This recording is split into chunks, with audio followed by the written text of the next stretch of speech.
नमस्कार मित्रों। साहित्य के रंग डॉक्टर रवि शर्मा मधुप के संग अपने इस वीडियो श्रृंखला के अंतर्गत मैंने कविता के संबंध में अपने विचार व्यक्त किए थे और उसके बाद पिछली वीडियो में मैंने व्यंग्य के संबंध में कुछ बातें कही थी, व्यंग्य के स्वरूप को लेकर के, और अपने पहले व्यंग्य संग्रह बकरी कल्चर से एक व्यंग्य का पाठ भी किया था। तो ये बकरी कल्चर, ये व्यंग्य संग्रह सन 2006 में ज्योति एंटरप्राइजेस से प्रकाशित हुआ था और ये अभी भी उपलब्ध है अमेज़न पर। इसमें छपा हुआ एक और व्यंग्य मैं आज आपके साथ साझा करने जा रहा हूँ। इस व्यंग्य का शीर्षक है ईमानदारी का राज, और यह व्यंग्य नवभारत टाइम्स में 16 जनवरी सन 1996 को, यानी कि आज से लगभग 24 वर्ष पहले प्रकाशित हुआ था, और उन्होंने इसका शीर्षक दिया था ईमानदार इंस्पेक्टर। तो लीजिए आनंद इस व्यंग्य का, ईमानदारी का राज। मैं सुबह सुबह राशन दफ्तर जा पहुंचा। पिछले दिनों ही मैं इस नए मकान में आया था, इसलिए राशन कार्ड में घर का पता बदलवाना था। राशन दफ्तर पहुंचकर देखा कि वहां पहले से ही बहुत से लोग जमा थे। अलग अलग लाइनें लगी हुई थी। कोई लाइन फॉर्म लेने के लिए थी तो कोई फॉर्म जमा कराने के लिए। मैं भी एक लाइन में लग गया। आसपास के लोगों से बातचीत करने पर मेरे सामान्य ज्ञान में अत्यधिक वृद्धि हुई। फाइल के पहिए लगाना, मुट्ठी गर्म करना, आवेदन पत्र या फॉर्म के ऊपर वजन रखना, मेज के नीचे से हाथ मिलाना, बच्चों की मिठाई या चाय नाश्ते का ख्याल करना आदि अनेक नए पुराने मुहावरों और लोकोक्तियों का मुझे पता चला। मैं समझ गया कि जिन विभागों में सामान्य जनता का प्रतिदिन काम पड़ता है, वहां भ्रष्टाचार और कार्य का वही संबंध है जो सूर्य और दिन का या धूप और फूल का। बातचीत के दौरान यह स्पष्ट हो गया कि ऐसे विभागों में कार्यरत अधिकारी, कर्मचारी, विशेषकर इंस्पेक्टर स्तर के अधिकारी, भ्रष्टाचार को अपने रक्त में मिला चुके होते हैं।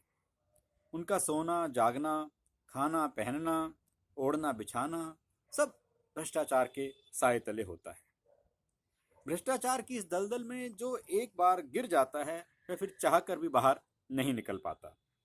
ऐसे में लोगों के मुख से इंस्पेक्टर त्यागी की प्रशंसा सुनकर मुझे बहुत हैरानी हुई और मुझे सहसा विश्वास ही नहीं हुआ, क्योंकि ऐसे भ्रष्टाचार लिप्त वातावरण में भी कोई इंस्पेक्टर अपनी ईमानदारी बचाए रखे, यह उतना ही कठिन है जितना वैश्याल्य वासनी किसी युवती का अपना सतीत्व बचाए रखना। मेरा खोजी पत्रकार मन इस बात को सुनकर सतर्क हो गया। छठी इंद्री दाल में कुछ काले का सिग्नल देने लगी। मैंने असलियत जानने की ठान ली। मैंने इंस्पेक्टर त्यागी के साथ दोस्ती गांठी। 2 ही 4 मुलाकातों में हम दोनों अच्छे दोस्त हो गए। एक बार मैं किसी तरह उन्हें एक मदिरालय में ले जाने में कामयाब हो गया। काफी ना नुकुर के बाद इंस्पेक्टर त्यागी ने एक पैग लेने की सहमति जताई। मैं किसी रूपसी साकी की तरह उन्हें एक के बाद एक 4 पैग पिलाता चला गया। उसके बाद तो वे खुद ही पैग बनाने लग गए। उन पर सुरूर छाने लगा, जुबान पर नियंत्रण लड़खड़ाने लगा। शराब की यही तो विशेषता है। जैसे ही शराब का नशा चढ़ना शुरू होता है, मनुष्य के द्वारा ओढ़े हुए सभ्यता के आवरण एक एक करके हटने लगते हैं।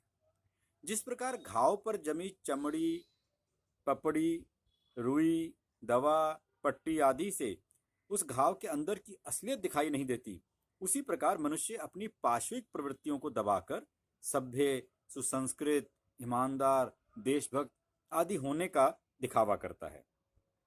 शराब इन सब आवरणों को उतार कर उसका वास्तविक चेहरा उजागर कर देती है। उसके भीतर दबे आक्रोश, कुंठा, अतृप्त इच्छाओं, वासनाओं, ईर्ष्या, द्वेष, घृणा रूपी मवाद को बाहर फूट पड़ने का मार्ग दिखा देती है। इसीलिए शराब पीकर लोगों का व्यवहार प्रायः बदल जाता है। वे अंट संट बोलने लगते हैं, उल्टी सीधी हरकतें करने लगते हैं। यही उनका वास्तविक रूप होता है, जिसे वे अपने होशो हवास में किसी पर प्रकट नहीं होने देते। और लोग उनके सभ्य सुसंस्कृत आचरण के आधार पर उन्हें कुछ का कुछ समझ बैठते हैं। यही बात थी इंस्पेक्टर त्यागी के साथ। उन पर जब शराब का नशा चढ़ने लगा तो बातों ही बातों में मैंने धीरे धीरे उनकी ईमानदारी का राज जानना शुरू किया। इंस्पेक्टर त्यागी ने बताया, उन्हीं के मुंह से सुनिए। अमा यार, अपना काम करने का ढंग बिल्कुल अलग है। मैंने अपना उसूल बनाया हुआ है कि केवल 10% बेईमानी और 90% ईमानदारी। उस 10% बेईमानी से 90% ईमानदारी की कसर पूरी। ये सुनकर मैं चकराया। मेरा कुतूहल जाग उठा। मैंने पूछा, भाई खूब, मगर ये 10 और 90% का चक्कर अपनी समझ में नहीं आया। शराब का एक और पैग लेते हुए इंस्पेक्टर त्यागी ने फरमाया, देखो बड़ी सीधी सी बात है। मैं मामूली लोगों से छोटे मोटे कामों जैसे कार्ड में नाम बदलवाना, नाम कटवाना, राशन की दुकान बदलवाना आदि के लिए बिल्कुल पैसे नहीं लेता। ये है 90% ईमानदारी। और बाकी 10% बेईमानी? मेरे मुंह से निकला। इंस्पेक्टर त्यागी ने खुलासा किया, मैं किसी एक मोटे मुर्गे को पकड़कर बाकी सबका नुकसान वसूल कर लेता हूं। जैसे 10-15 लोगों के ऐसे परिवार का कार्ड बना देना जो दुनिया में कभी आया ही नहीं, या किसी ऐसे व्यक्ति को राशन की दुकान दिलवा देना जो राशन की दुकान लेने की मूलभूत शर्तें भी पूरी नहीं करता हो। ज्यादातर लोग मेरी ईमानदारी की प्रशंसा के पुल बांधते रहते हैं, और एक दो मोटी आसामियां अव्वल तो कुछ बोलती नहीं, और अगर कभी कुछ कहें भी तो कोई उनकी बात पर विश्वास ही नहीं करता। ऐसे में सांप भी मर जाता है और लाठी भी नहीं टूटती।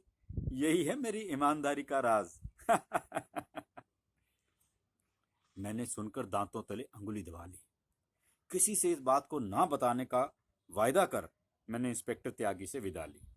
सच मानी हजूर, यह बात मैंने आज तक किसी को नहीं बताई। तो देखा, ये था मेरा व्यंग्य।